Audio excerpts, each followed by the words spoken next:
the 17th day of 30 Days Wild, and today my wild action is going to be following a bee from flower to flower. This is a great little activity to learn more about bee behaviour and also which bee species you have in your local area. My patch of geraniums is great for bees, so I'm going to look here and see who I can follow. The first one that I spot is a Bombus lucorum aggregate. It's a white-tailed worker with 2 yellow bands, which means it could be one of a number of bumblebee species that are quite difficult to tell apart without having DNA analysis. Experts group all sightings of the white-tailed, buff-tailed, cryptic and northern white-tailed bumblebee species into this one aggregate. The next we're following is a tree bumblebee, which can be identified by its white tail and reddish thorax.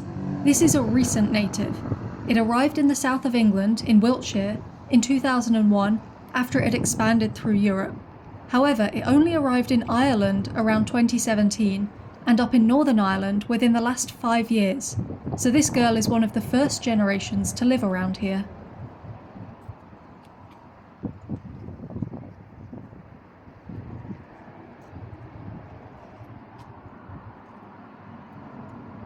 The third bumblebee is a common carder, which can be identified by its ginger tail and fully ginger thorax.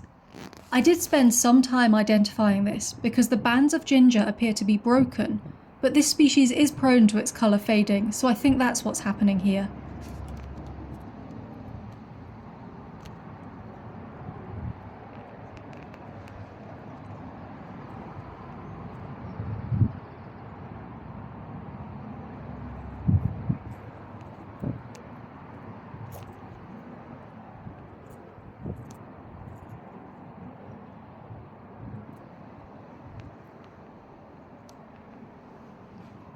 Next up, we can follow a different type of bee.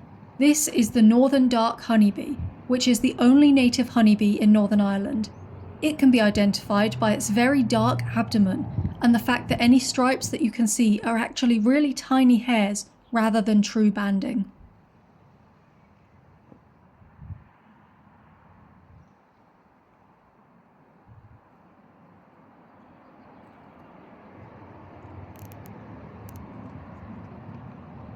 It's fascinating to watch how even with multiple species of multiple sizes, all looking for the same resources, there isn't any fighting going on here.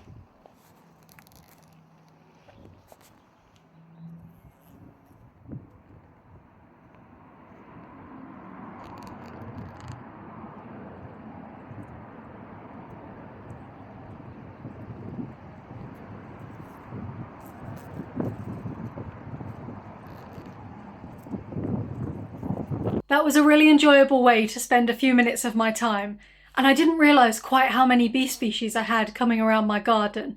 I knew I'd seen bumblebees around, but I hadn't identified them to species level yet. Have you got any lurking around your garden that you've been able to watch? Let me know in the comments if so, and remember to subscribe to follow along with 30 Days Wild.